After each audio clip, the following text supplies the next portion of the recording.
I stood at the edge of the canyon, my hands still trembling from digging into the red earth, and stared at the golden vein glittering in the afternoon sun like a promise from the gods themselves. Behind me, the sound of hammers on wood echoed through our settlement, my settlement, as 200 loyal citizens built what would become the greatest city this empire had ever seen. And somewhere, 500 miles to the south in the capital, my family sat in their rotting mansion, completely unaware that the daughter they'd thrown away like garbage was about to become wealthier than the emperor himself. But I'm getting ahead of myself. Let me take you back to the moment that changed everything, the moment I died. It was my 18th birthday, though you wouldn't have known it from the celebrations. There were none. In the Grand Chen family estate in the capital city of Yanzhou, my mother was hosting an elaborate garden party, but it wasn't for me. It was for my sister Liling, who had just been accepted as a scholar at the Imperial Academy. Never mind that I had scored higher on the entrance examinations. Never mind that I had spent 3 years tutoring Liling through her studies while being denied a tutor myself. My mother had found a way to bribe the Academy officials, and just like that, my sister's name appeared on the acceptance scroll while mine was mysteriously absent. I remember standing in the kitchen that day, scrubbing pots while the servants prepared delicacies for the party. I wasn't even invited to attend.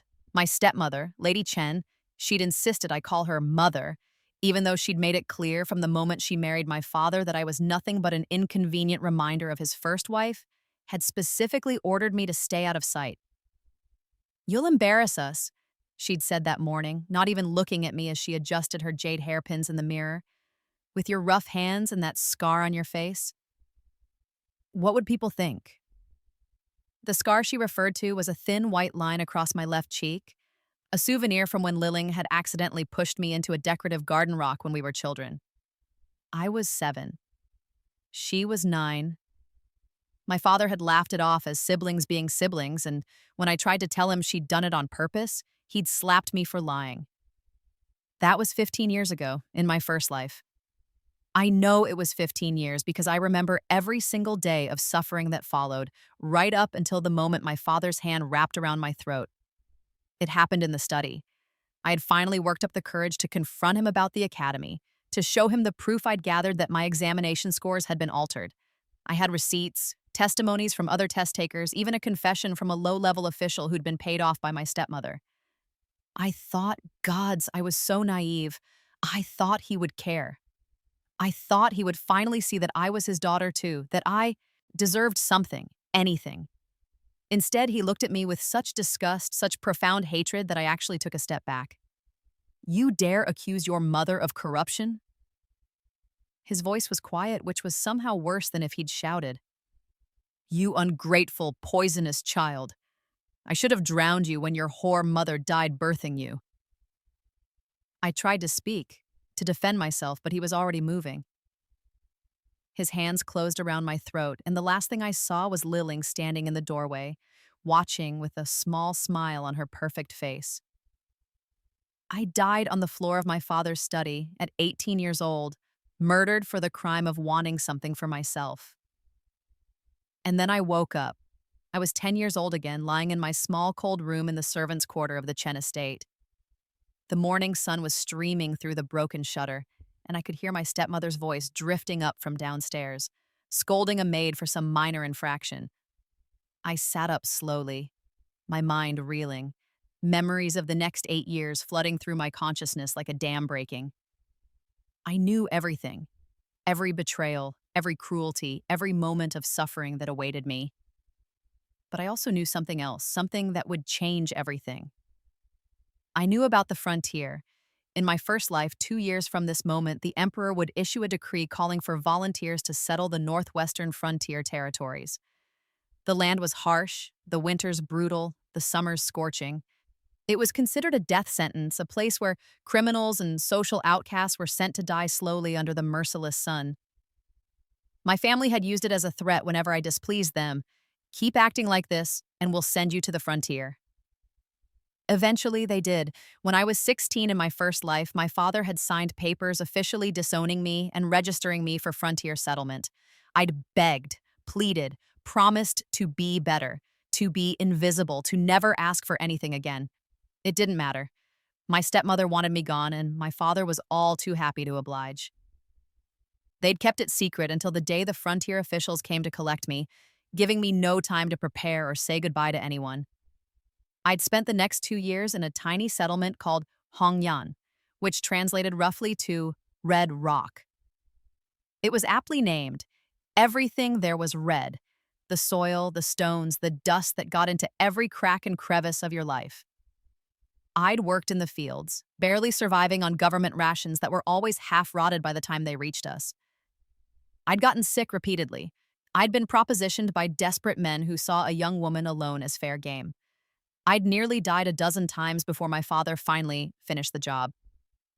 But here's what my family never knew, what no one knew. 3 months before my father killed me, I'd been out collecting water from the canyon stream when my foot had broken through a thin layer of rock. Beneath it was a vein of gold so pure and thick that even my untrained eye had recognized it immediately. I'd covered it back up, terrified someone would kill me for it, planning to figure out what to do with it later. I never got the chance.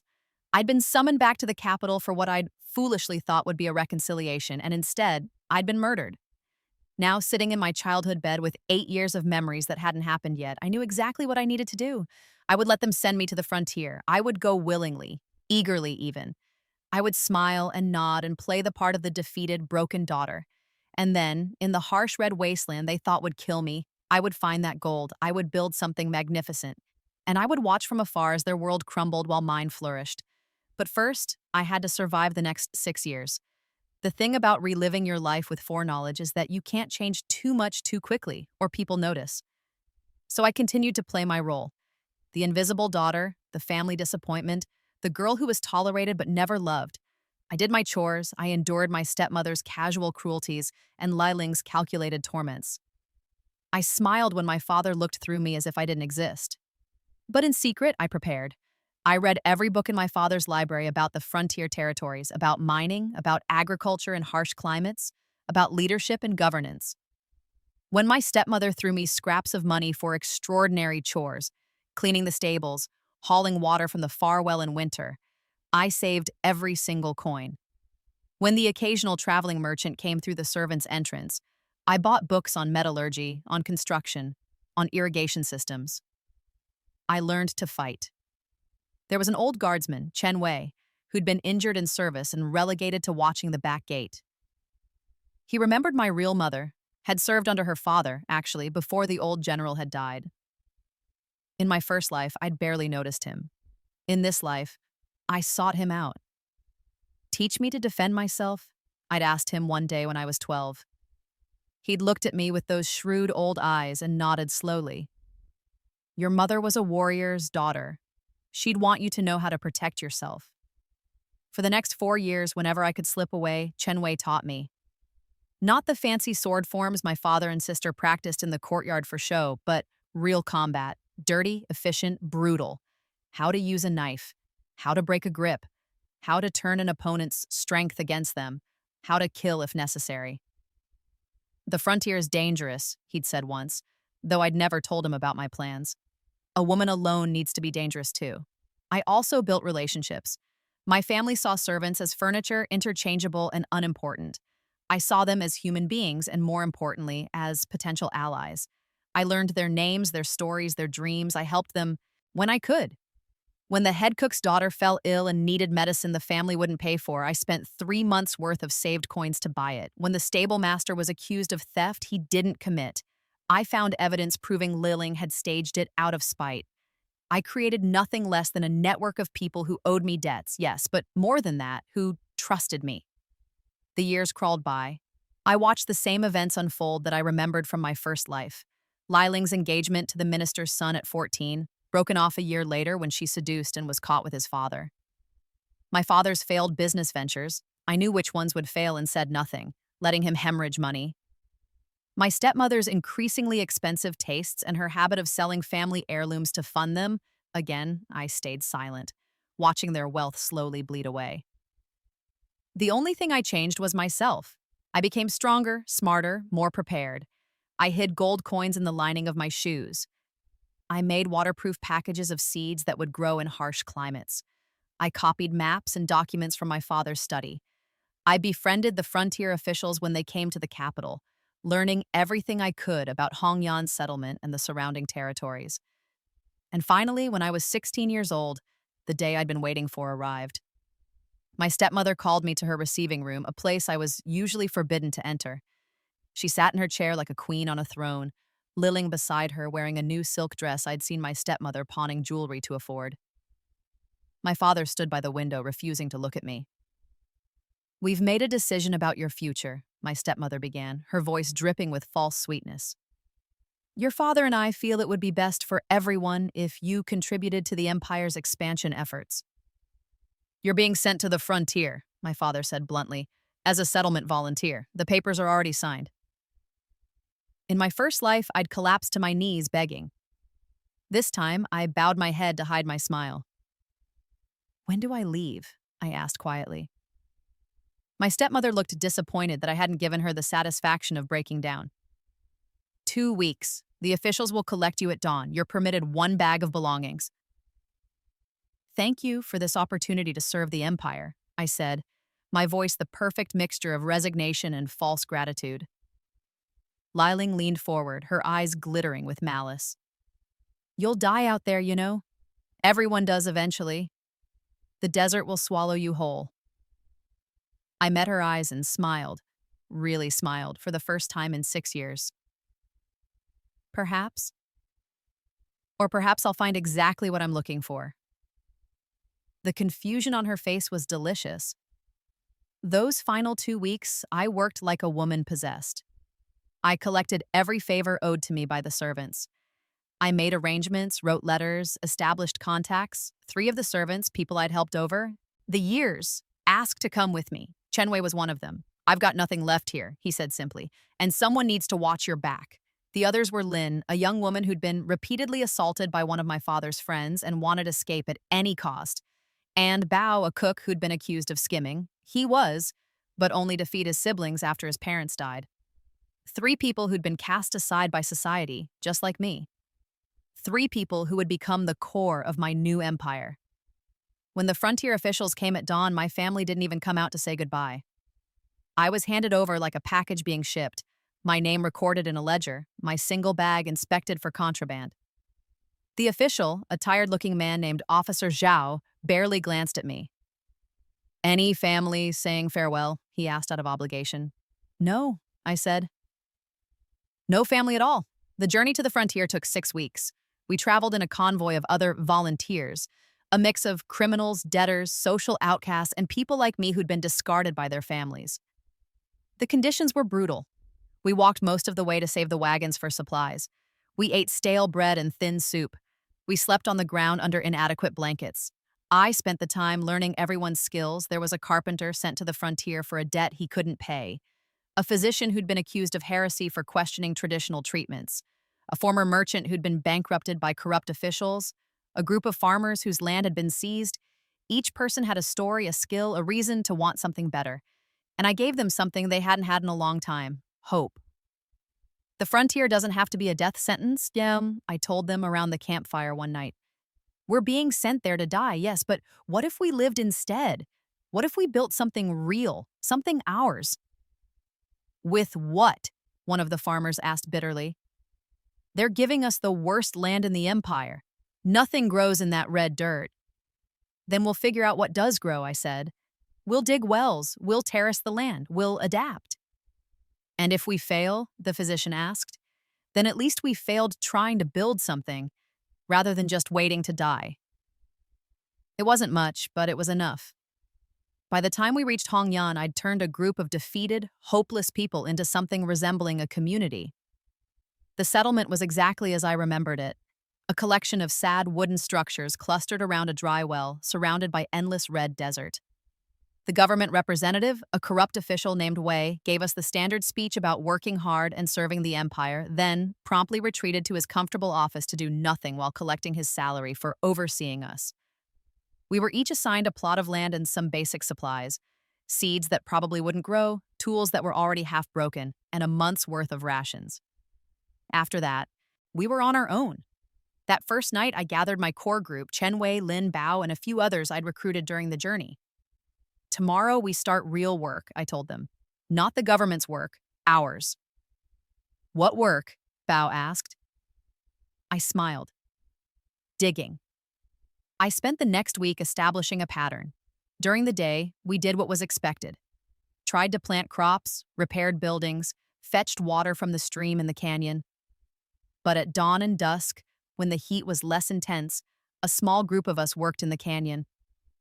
I'd led them to the spot I remembered from my first life, the place where my foot had broken through the rock. It took us 3 days of careful digging to uncover what I'd found before. When the gold vein was finally exposed, glittering in the early morning light, Chen Wei let out a low whistle. How did you know? Lin asked, her eyes wide. I didn't, I lied. Just lucky, I guess. But luck had nothing to do with it. This was destiny writing itself. The next challenge was extracting and using the gold without alerting the corrupt officials or attracting bandits. I'd prepared for this too. During my years of secret study, I'd learned that gold in its raw form was actually less valuable than you'd think. The real wealth came from processing and trading it properly. We started small. We extracted enough gold to create a few small nuggets, which Chen Wei, posing as a traveling merchant, took to the nearest trading city 3 days' journey away. He returned with real supplies, proper seeds, quality tools, lumber, medicine, and, most importantly, information. The empire is desperate for gold, he reported. The imperial treasury is nearly empty after the failed war in the south. They're paying premium prices, no questions asked. Perfect. The same government that had sent me here to die would now fund my rise. Over the next 6 months, we fell into a rhythm. We mined in secret, extracting gold carefully to avoid depleting the vein or causing a collapse.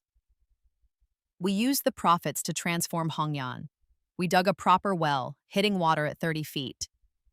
We built a functioning irrigation system using techniques I'd learned from books. We planted crops that could tolerate the harsh climate, hardy grains, drought-resistant vegetables, even a small orchard of fruit trees that would take years to mature but would eventually make us self-sufficient. Word spread. Other settlers from nearby areas began to drift toward Hongyan, drawn by rumors of a settlement that was actually thriving. Each new arrival was another pair of hands, another skill set, another person with a reason to make this work. I established rules, fair ones. Everyone contributed according to their ability and received according to their need. Disputes were settled by community council, not by whoever had the most power. Women had equal say to men. Children attended school in a building we constructed specifically for education. It wasn't a settlement. Anymore, it was becoming a society. And through it all, the gold kept flowing. We expanded our mining operation, discovering 2 more veins in the canyon system. We established legitimate trading relationships with merchants from the eastern cities. We even started crafting jewelry and art pieces, employing skilled craftspeople who'd been sent to the frontier for various minor crimes. By the end of the first year, Hongyan had 300 residents and was the most prosperous settlement in the entire frontier region. By the end of the second year, we'd reached 500 people and had started constructing permanent stone buildings. By the third year, we'd built a defensive wall, established our own governing council, and started sending trade caravans directly to the capital. That's when my family first heard about the miracle of the frontier.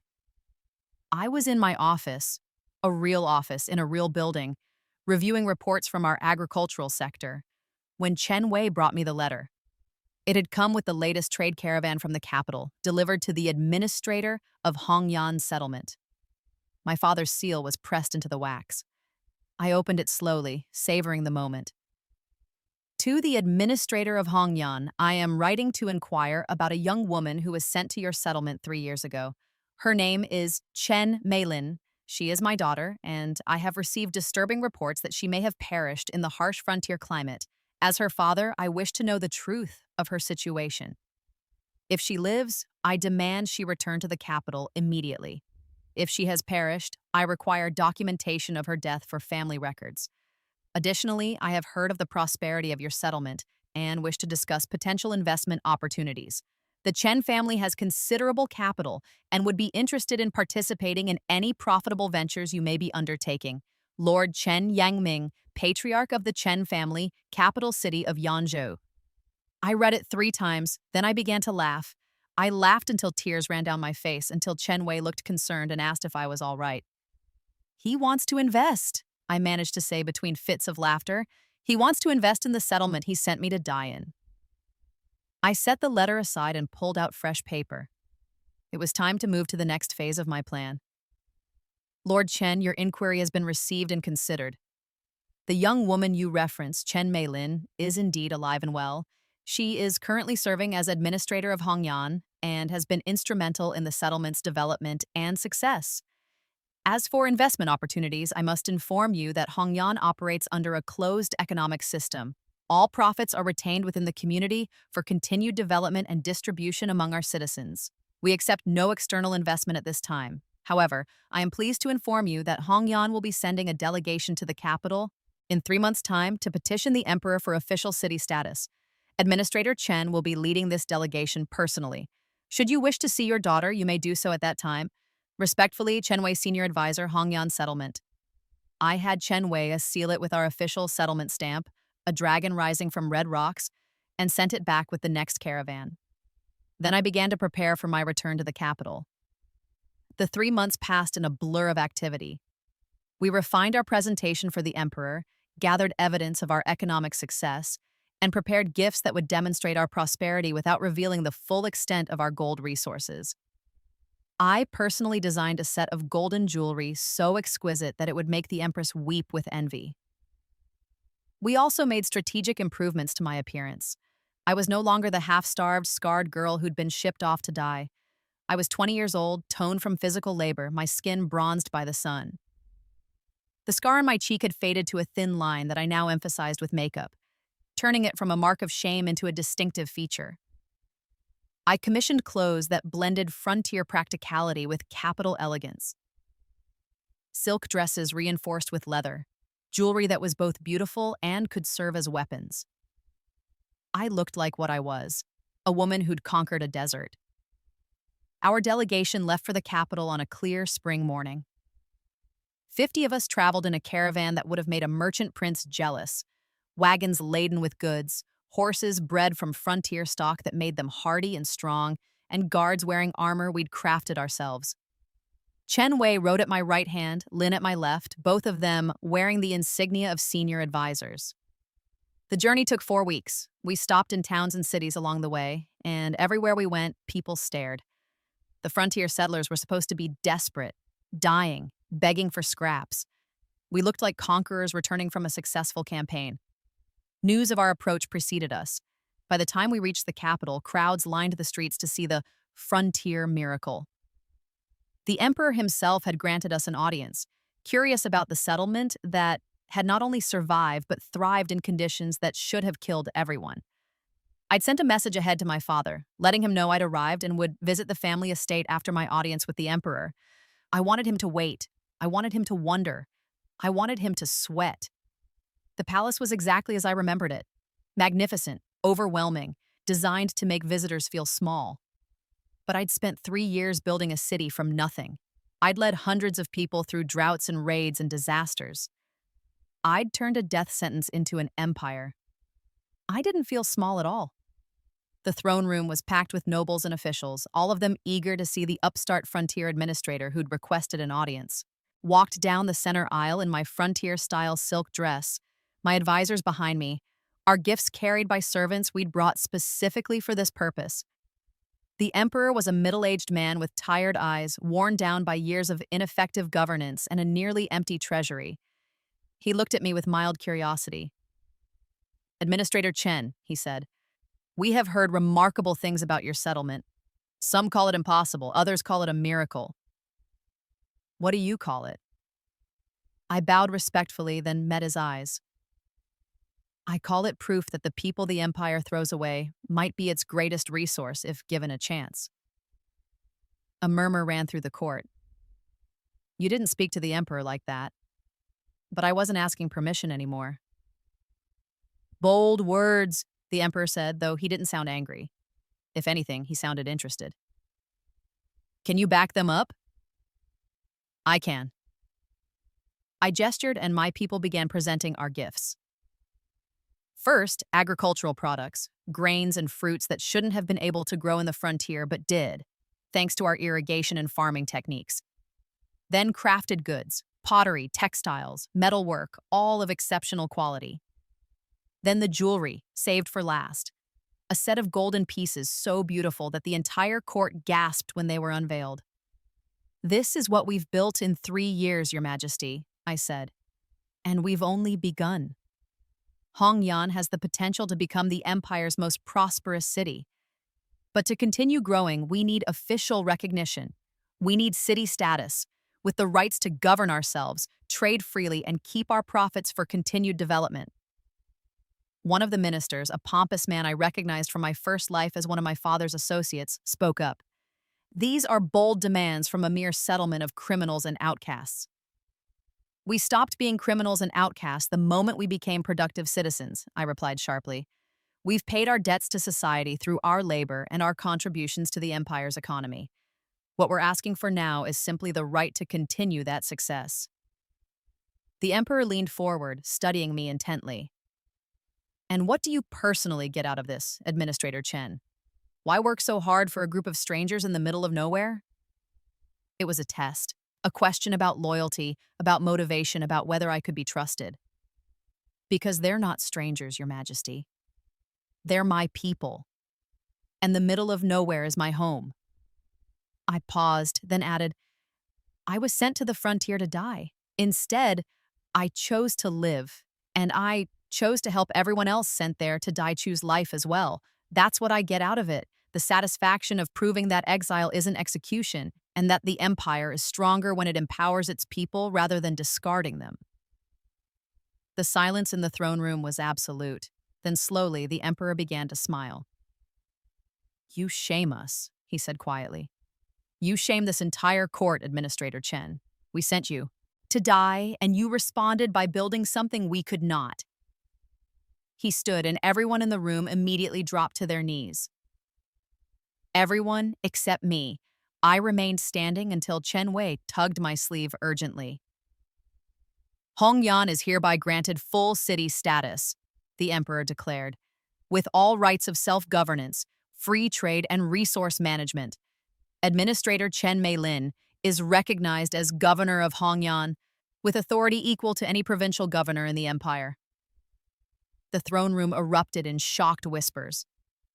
I'd done it. I'd actually done it, but I wasn't finished yet. "Thank you, Your Majesty," I said, bowing deeply this time. "There is one more request, if I may." "Speak." "My city needs official seals, documents, and imperial recognition to be sent to all provincial authorities. As this will take time to prepare, I request permission to remain in the capital for the next month to handle these formalities personally." "Granted."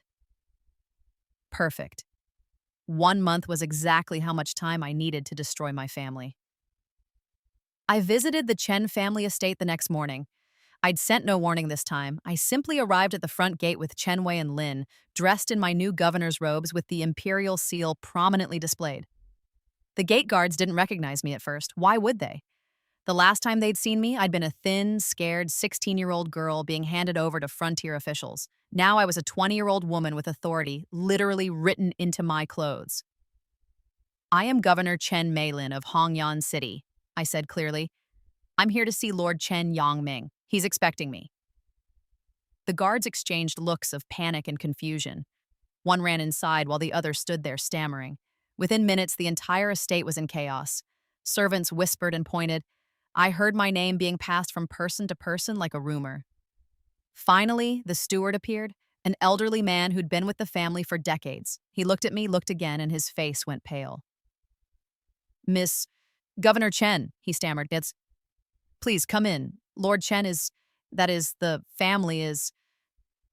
"In the main hall?" I supplied pleasantly. "Lead the way." The walk through the estate was surreal. Every corner held memories, most of them painful.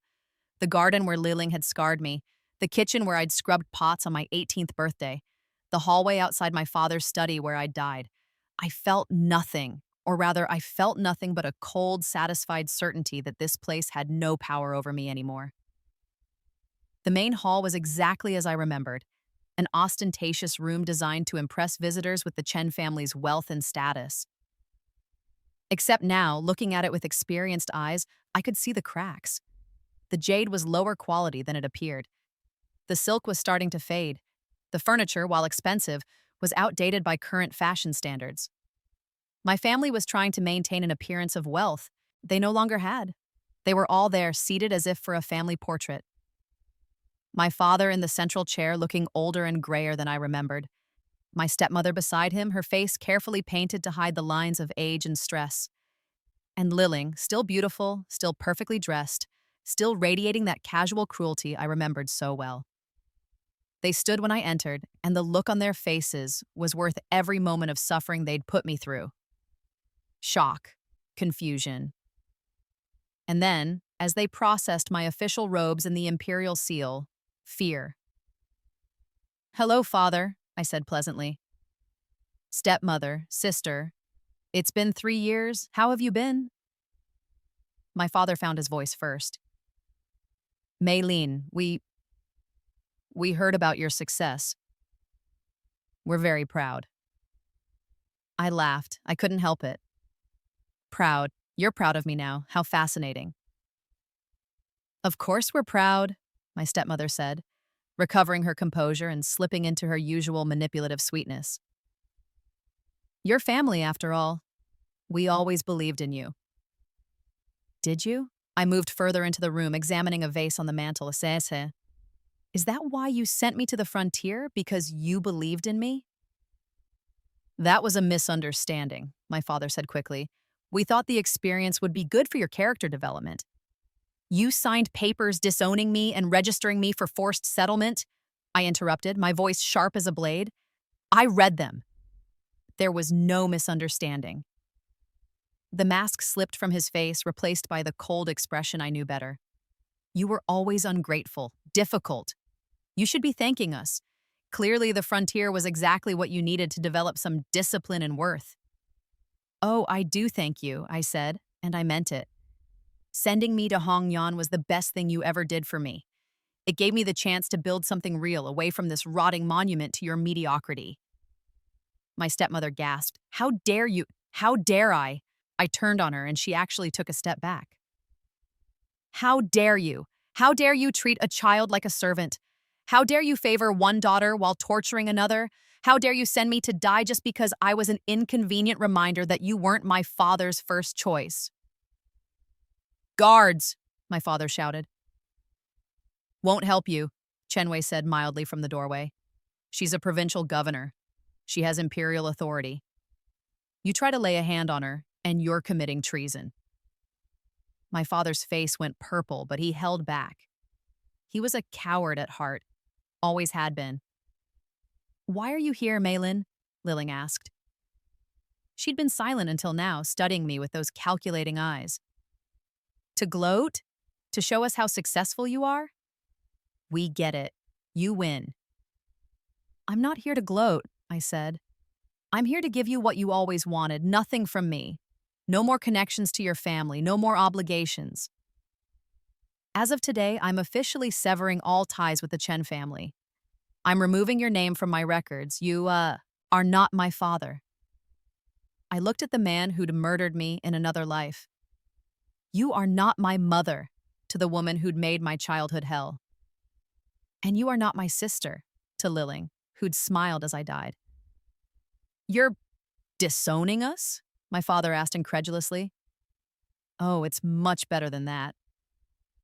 I pulled out a document I'd prepared specifically for this moment. "See, I did some research while I was in the capital. Turns out the Chen family has been in financial trouble for years. You've been borrowing from merchant houses, selling off assets, even taking loans from some rather unsavory people. You're drowning in debt." My stepmother's carefully painted face went white. "Here's the interesting part," I continued. "The emperor is so pleased with Hongyan's success that he's offered me substantial financial backing for city expansion. More money than I could spend in a lifetime, really.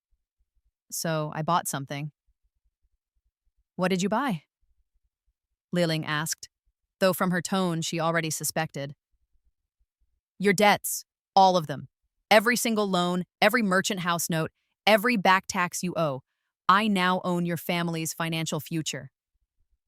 My father lunged toward me, but Chenwei's sword was out of its sheath in an instant, the tip pressing against my father's throat. As I was saying, I continued calmly, I own your debts, which means I could call them in right now. I could take this estate, your titles, everything you've built your identity around. I could leave you in the street, exactly as you tried to do to me. But you won't, my stepmother said quickly. You're not like us. You're better than that. You've just proven it. Oh, I'm not going to take everything, I agreed. Where's the fun in that?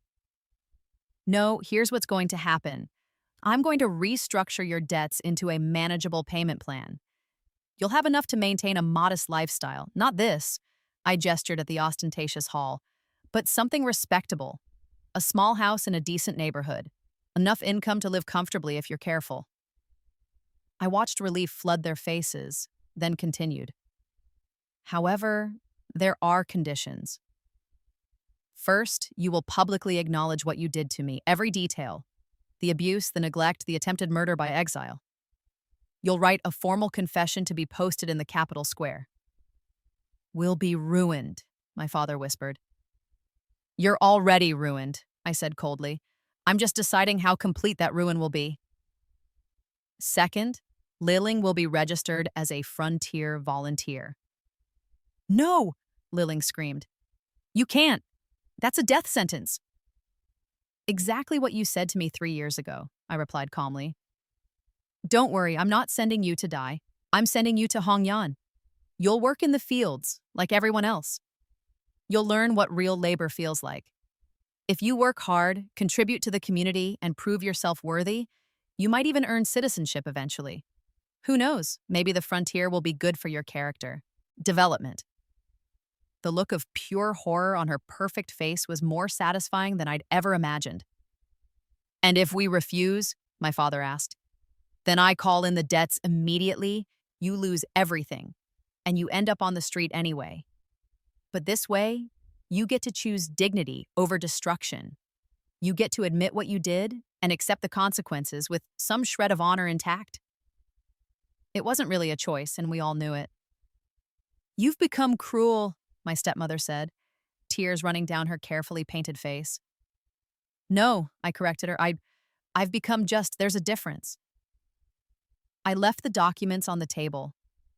The debt restructuring agreements, the confession templates, the frontier registration forms for Lilling. You have 3 days to sign everything and make the public confession. After that, the offer expires and I take everything. I turned to leave, then paused at the doorway. Oh, and one more thing. There was a guard here, Chen Wei. He was kind to me when no one else was. I've given him a governor's position in my administration. He's worth more than all of you combined. Chen Wei, standing beside me, smiled slightly. Thank you, Governor. We left them sitting in their crumbling hall, the weight of their choices finally catching up to them. The next 3 days were a whirlwind. Word spread through the capital about the governor of Hongyan and her dramatic confrontation with her estranged family. The story had everything the public loved: a wronged daughter, cruel relatives, a triumphant return, and justice served cold. My father, desperate to avoid complete financial ruin, made his public confession on the second day. He stood in the Capitol Square and read from the document I'd prepared, detailing years of neglect and abuse, the falsification of Academy records, and his decision to send me to the frontier as a form of murder by proxy. I watched from a tea house across the square as the crowd's mood turned from curiosity to outrage. By the time my father finished reading, people were throwing rotten vegetables at him. My stepmother, standing beside him as required, wept openly, though whether from shame or rage I couldn't tell. Liling refused to come. She'd locked herself in her room, screaming that she'd rather die than go to the frontier. Let her scream, I told Chen Wei when he reported this. She'll sign eventually. Pride is expensive, and she can't afford it anymore. She signed on the third day, just hours before the deadline. The frontier officials came to collect her that afternoon. I made sure to be there, standing in the courtyard of the estate that was no longer theirs. Lilling was brought out in chains, not because she'd committed a crime, but because she'd tried to run.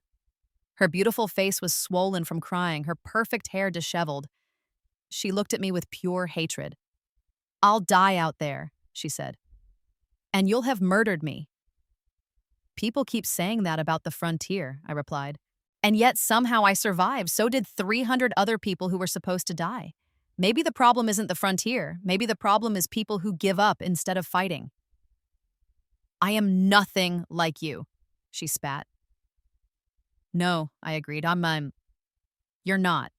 You've never had to work for anything in your life.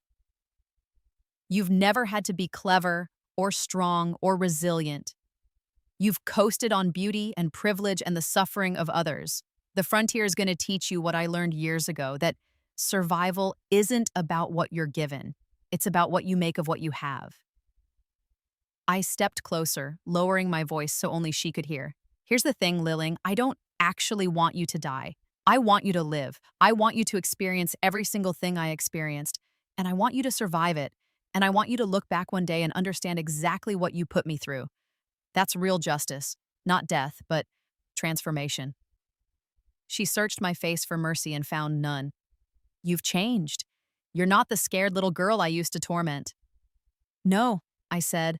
I'm the woman who conquered a desert, and you're about to find out if you have that same strength inside you. The officials led her away. My father and stepmother watched from an upstairs window, too ashamed to come down. I never saw any of them again. Well, that's not entirely true. I saw Liling one more time, years later. But I'm getting ahead of myself. The remaining weeks in the capital passed quickly. The imperial bureaucracy moved slowly, but with the emperor's direct support, I secured everything Hongyan needed. Official city status, trade agreements, tax exemptions for the first 5 years, and most importantly, legal autonomy to govern ourselves as we saw fit. I also made some strategic alliances. There were other progressive nobles and merchants who'd been watching my rise with interest. They saw what I saw, that the old ways of the empire were failing and new approaches were needed. I didn't recruit them openly, but I planted seeds, friendships were formed, ideas were shared. A network began to grow. By the time I left the capital, I wasn't just a governor of a frontier city. I was a symbol of something larger, the possibility that the empire could renew itself from the margins, that the people it had discarded might be its salvation. The return journey to Hongyan felt different than the trip to the capital. My people sang as we traveled. We stopped in towns and were treated as heroes, not curiosities. Children asked to touch my robes. Parents asked if they could send their sons and daughters to find work in Hongyan. We returned to a city that had kept growing in our absence. The population had swelled to nearly 800 people. New buildings were under construction. The orchards I'd planted 3 years ago were beginning to bear fruit. The irrigation system had been expanded. The mine was producing steadily, and we'd established a mint to create our own currency, Hongyan gold coins that were already being accepted in markets across 3 provinces. But I wasn't satisfied. We'd accomplished the impossible, but impossible was just the starting point. Over the next 5 years, Hongyan transformed from a city into a phenomenon. We attracted the best minds the empire had to offer, engineers who'd been dismissed for unconventional ideas, scholars who'd been exiled for questioning tradition, artists who'd been censored, physicians who'd been accused of heresy. Every person who'd been told they were too radical, too different, too dangerous found a home with us. We became an experiment in what society could be. We established the empire's first public education system, where every child, regardless of gender or family background, could learn to read, write, and calculate. We built a hospital that treated everyone equally, whether they could pay or not. We created councils where citizens voted on major decisions, rather than leaving everything to appointed officials. We also became wealthy, extraordinarily wealthy. The gold veins seemed endless. We diversified our economy, establishing textile workshops, pottery kilns, metalworking forges, and eventually a university. Hongyan gold wasn't just currency, it became a standard. As good as Hongyan gold became a saying across the empire, meaning something was of unquestionable quality and value. I established trade routes that bypassed the traditional imperial channels, dealing directly with foreign merchants, silk from the east, spices from the south, furs from the north, all flowing through Hongyan. We became wealthy not despite being in the frontier, but because of it. Our position on the edge of the empire made us the perfect hub for international trade. The emperor, watching our success, began sending other problem settlements to study our methods. Governors came to learn our irrigation techniques, our governance model, our economic systems. Some implemented what they learned successfully. Others couldn't overcome their own prejudices and failed. I didn't care either way. I was building something for my people, not for the empire. The empire could rise or fall on its own merits. By my 25th birthday, 7 years after arriving at the frontier to die, Hongyan had a population of over 5,000. We had stone walls 50 feet high, watchtowers with trained guards, a grand hall for civic gatherings that rivaled anything in the capital, a library with over 10,000 books, and parks where children played safely. We also had something no other city in the empire had: true equality. We'd abolished debt slavery within our borders. We'd established equal property rights for women. We'd created a justice system based on rehabilitation rather than punishment. We'd proven that a different way was possible, and we'd done it all with the people the empire had thrown away. That's when the letter arrived from Liling. It came with Fatah, a caravan from one of our smaller frontier settlements, a place called New Dawn that we'd helped establish 2 years prior. The letter was short, written in handwriting I barely recognized, rougher than the elegant script my sister had once perfected, but steadier somehow. Governor Chen, I have been working in the agricultural sector of New Dawn for 3 years. I have completed the mandatory service period and am writing to request citizenship in Hongyan City, as is my right under frontier settlement law. I understand you may have reservations about this request given our history. I am not asking for forgiveness or reconciliation. I am asking for the same fair treatment you extend to all frontier workers who have served their time and proven their value. I have references from my supervisors. I have learned 3 types of advanced farming techniques. I can read and write better than I could before, having attended the settlement school in my free time. I am no longer the person I was. If you reject this request, I will understand and seek citizenship elsewhere. But I am asking for the chance you gave everyone else, to prove I can contribute to something greater than myself. Chen Liling. I read the letter 3 times, studying the handwriting, the careful phrasing, the complete absence of the entitlement and cruelty I remembered. Lin, who'd risen to become my chief advisor, read over my shoulder. "What are you going to do?" she asked. "I'm going to grant the request," I said. "Are you sure? After everything she did to you?" I thought about that. Thought about the girl who'd pushed me into a rock, who'd smiled as I died, who'd called the frontier a death sentence with such casual cruelty. "The entire point of Hongyan," I said slowly, "is that people can change. That past mistakes don't define your future if you're willing to work for something better. If I deny Liling that chance just because she's my sister, then I'm no better than the people who denied me a chance because of who my mother was." "That's very noble," Lin said dryly. "Also possibly stupid." "Probably," I agreed. "But I'm going to do it anyway, with conditions." I wrote back approving her citizenship application with the stipulation that she would start in the same place everyone else did, at the bottom. She would work, earn her way, prove herself through actions rather than words. She would get no special treatment because she was my sister. She would get no special punishment either. She arrived in Hongyan on a dusty afternoon in late summer. I watched from my office window as she passed through the city gates. She was thinner than I remembered, her skin bronzed by the sun, her hands rough from labor. She carried a single bag of belongings, all that she'd earned in 3 years of frontier work. She looked up at the city around her, the stone buildings, the bustling markets, the laughing children, the clean streets. And I saw something on her face I'd never seen before. Awe. And maybe, just maybe, the beginning of understanding. I didn't go to meet her. She'd been assigned housing in the workers' district and given a job assignment in the textile workshop. She would make her way like everyone else, and if she was truly different, I'd see the proof in her actions over time. For the first few months, I received regular reports about her. She worked hard. She didn't complain. She attended community classes in the evening, learning advanced weaving techniques. She was quiet, kept to herself, but was respectful to her coworkers. It was 6 months before she requested a meeting with me. I granted it, curious about what she wanted. She came to my office in simple work clothes, her hair tied back practically, her hands showing the calluses of honest labor. She bowed respectfully, not the mocking, elaborate bow she'd given me as a child, but a simple, sincere gesture of respect. "Governor Chen," she said, "thank you for seeing me." "You requested this meeting," I replied, keeping my voice neutral. "What did you want to discuss?" "I wanted to thank you," she looked up, meeting my eyes directly, "for giving me this chance, for not being cruel when you had every right to be, For building a place where someone like me, someone who doesn't deserve it, can still try to become better. Everyone deserves the chance to become better, I said. Whether they take it is up to them.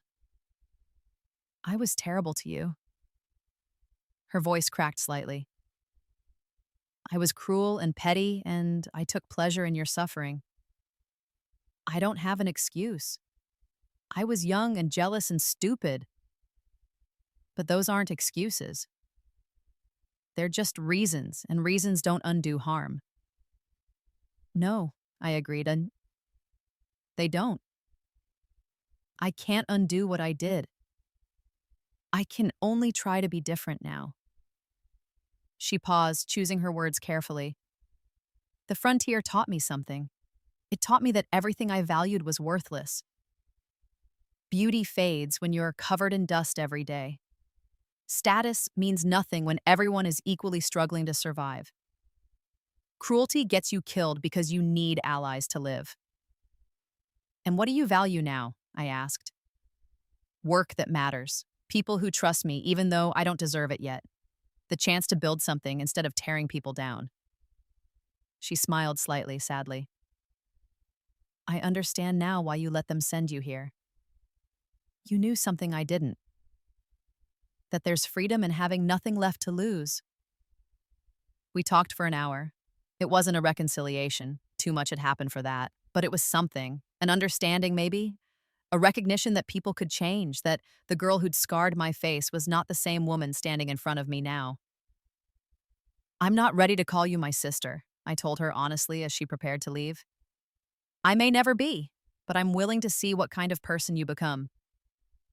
That's more than I deserve, she said quietly. Thank you. She left, and I found myself thinking about cycles of cruelty and how they're broken. My family had been cruel to me, and I could have been cruel in return. Instead, I'd built something where cruelty wasn't necessary, where justice didn't require destruction, where transformation was possible. It felt like victory, not the triumphant, vengeful victory I'd imagined in my darkest moments, but something quieter and more enduring. Over the next 2 years, I watched Liling from a distance. She continued to work hard, rising slowly through merit until she was supervising an entire workshop. She made friends, real friends, not sycophants drawn to status. She even started teaching classes for new arrivals, helping them adjust to Hongyan's ways. Reports reached me from the capital occasionally. My father had died, his heart giving out under the stress of his reduced circumstances. My stepmother had moved in with distant relatives, living as a dependent in a household that tolerated her but didn't value her. The Chen family estate had been sold to pay remaining debts. Everything they'd valued, status, wealth, power over others, had crumbled to dust. Everything I'd built endured and grew. I was 30 years old when the emperor himself came to visit Hongyan. It was unprecedented. Emperors didn't leave the capital except for military campaigns or ceremonial purposes. But the current emperor was different from his predecessors. He'd been watching our success for years, and he wanted to see it for himself. We prepared for months, not by trying to impress him with false grandeur, but by making sure he saw Hongyan as it truly was, a working city where people lived meaningful lives. He arrived with a modest retinue, and I greeted him at the gates wearing my governor's robes and the red sash that had become Hongyan's symbol, representing the red earth we'd turned into gold. "Governor Chen," he said, looking around at the city, "the reports don't do it justice." "Thank you, Your Majesty. Welcome to Hongyan." I gave him a tour myself, showing him everything. The schools where children of former criminals learned mathematics and philosophy, the hospital where doctors trained in techniques from across the world, the workshops where craftspeople created goods that competed with anything produced in the capital, the parks, the libraries, the civic buildings, the homes, all of it built by people who'd been told they were worthless. But what impressed him most was the council meeting we held that evening. Citizens gathered to discuss a proposal for expanding the water system, and they debated passionately, voted democratically, and made a decision collectively. No one was silenced. No one's opinion was dismissed because of their background.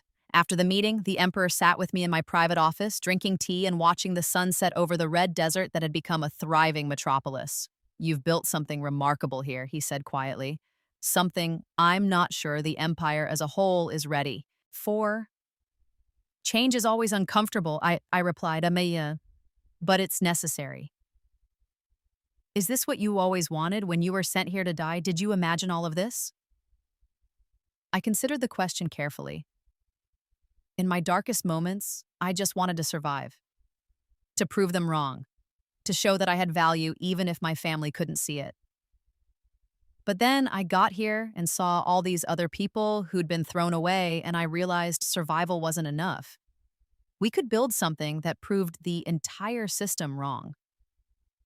And now, he asked, what do you want now?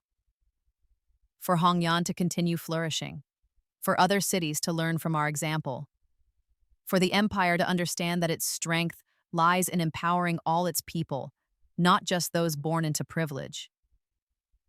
I paused. And maybe for my story to help other girls who've been told they're worthless understand that their families are wrong. The emperor was silent for a long moment. Then he said, I'm going to propose something radical to the Imperial Council. I want to establish a new position, Minister of Frontier Development, and I want you to fill it. I stared at him. Your Majesty, You'd keep your position as governor of Hongyan, but you'd also advise the empire on expanding and improving frontier settlements. You'd have the authority to implement your methods across all frontier regions. You'd report directly to me, bypassing the traditional bureaucracy. It was an incredible offer, the kind of power and influence I could never have dreamed of in my first life. I could change the entire empire, help thousands of people who were being discarded, just as I had been. I accept, I said. On one condition. He raised an eyebrow. You're negotiating with the emperor? I'm accepting the emperor's invitation to help him save his empire, I corrected with a slight smile. My condition is that any settlement under my authority must follow Hongyan's principles. Equal education, equal justice, equal opportunity. No exceptions for traditional privilege. That will make you enemies among the nobility. I already have enemies among the nobility, I pointed out. At least this way, they'll have a good reason to hate me. He laughed, a genuine, surprised laugh. Very well, Minister Chen, your condition is accepted.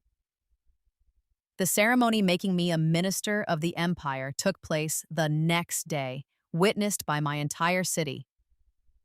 The emperor placed the ministerial seal in my hands and declared that Hongyan's methods would become the model for all frontier development. People cheered. Some cried. These were people who'd been criminals, outcasts, refugees, and exiles. Now they were citizens of a model city, proof that redemption was possible, that society could be better. Lai Ling was in the crowd. I saw her standing near the back, clapping with everyone else, tears running down her face. When our eyes met, she smiled. Not the cruel, mocking smile of my childhood, but something genuine and proud. Nodded back. Not forgiveness exactly, but acknowledgement. She'd made the journey I'd forced her to make, and she'd survived it, changed by it. Maybe that was enough. The years that followed were the busiest of my life. I split my time between Hongyan and traveling to frontier settlements across the empire, implementing reforms, establishing schools and hospitals, creating governance systems based on Hongyan's model. It was exhausting, often frustrating work. Old prejudices died hard. Corrupt officials resisted change. Traditional nobles saw my reforms as threats to their power, but slowly, steadily, things changed. Settlement by settlement, city by city, the frontier became not a place of exile, but a place of opportunity. People started volunteering to go, seeing it as a chance to build something new, rather than as a death sentence. The empire's economy transformed. Frontier cities became hubs of innovation and trade. The rigid class structures that had dominated for centuries began to crack. New wealth flowed to new people. Old power structures crumbled as merit began to matter more than birth. I made enemies, certainly. There were assassination attempts, 3 that nearly succeeded. There were political plots and scandals. There were nobles who dedicated their lives to opposing everything I stood for, but I also made allies. Other reformers, other dreamers, other people who'd been told they were worthless and had decided to prove the world wrong. Together, we changed the empire from the margins inward. Hongyan itself continued to grow. By my 40th birthday, it had a population of 20,000. We'd built a university that attracted scholars from across the known world. Our hospital was the most advanced in the empire. Our libraries were second only to the imperial collection. Our markets traded goods from dozens of countries, and the gold kept flowing. We'd discovered 5 more veins over the years, and we'd learned to extract and process it with incredible efficiency. Hongyan was wealthier than some entire provinces. We used that wealth not to enrich individuals, but to invest in infrastructure, education, and expansion. We'd built the city of my dreams on the foundation of my family's cruelty. On the 20th anniversary of my arrival at the frontier, 20 years after I'd been sent there to die, we held a grand celebration. The emperor attended again, along with governors from across the empire, foreign dignitaries, and thousands of Hongyan citizens. The ceremony included a dedication of a new monument in the city center. It was a statue of a young woman with a scar on her face, carrying a bag of belongings in one hand and reaching toward the sky with the other. At the base were inscribed the words, "What they meant for death, we transformed into life." I stood before the statue and addressed the crowd, my voice carrying across the plaza thanks to clever architectural acoustics. 20 years ago, I arrived here with 3 other people sent to die in a wasteland. Today, we're a city of 20,000, the model for frontier development across the empire. That transformation didn't happen because of me alone. It happened because every single person who came here decided that being discarded by society didn't mean accepting that judgment as truth. I paused, looking out at the faces in the crowd, former criminals and current citizens, people who'd been exiled and people who'd chosen to come, families that had been broken and families that had been built here from scratch. We're told that some people have value and others don't, that some are born to rule and others to serve. That status and wealth and power are what determine a person's worth. Hongyan proves all of that is a lie. Worth isn't given by society. It's created by our actions, our choices, our determination to build something better than what we were given. The crowd erupted in applause. I saw Liling in the front row, older now but still present, still working, still trying. I saw Chen Wei, my first and most loyal ally. I saw Lin, who'd survived assault and became my chief advisor. I saw Bao, who'd gone from accused thief to master chef, running Hongyan's finest restaurant. I saw my people, and I saw the truth I'd learned over 20 years. Redemption is real, transformation is possible, and sometimes the people society throws away are the ones who build its future. After the ceremony, I walked alone to the canyon where I'd first discovered gold. It was protected now, a historical site where students learned about Hongyan's founding. The original vein was exhausted, but new ones had been found. We had enough gold to last generations. I sat on the edge of the canyon and thought about the girl I'd been, scared, abused, convinced she was worthless. I thought about dying on my father's study floor, about being given a second chance, about choosing to use that chance, not just for revenge, but for something greater. My family had wanted to destroy me. Instead, they'd forged me into something unbreakable. I thought about my father, dead and forgotten, about my stepmother, living as a dependent on others' charity, about Leiling, who'd survived the frontier and become a different person, though we'd never be sisters in any real sense. They'd lost everything because they'd valued the wrong things. I'd gained everything because I'd learned to value what mattered: community, justice, the fundamental worth of every human being. The sun set over the red desert, painting the sky in shades of gold and crimson. In the distance, I could see Hongyan's lights beginning to glow, thousands of lanterns illuminating the greatest city the frontier had ever known. My city, my people, my legacy. They'd sent me here to die, and instead, I'd built an empire of hope from the ashes of their cruelty. I'd turned their weapon into my victory, their exile into my home, their judgment into my triumph. And that was the sweetest revenge of all. I smiled, touching the faded scar on my cheek. No longer a mark of shame, but a reminder of how far I'd come. Then I stood and walked back toward the city lights, toward the life I'd built from nothing, toward the future that was mine to shape. The frontier had been meant to kill me. Instead, it had given me wings, and I had flown higher than any of them could have imagined.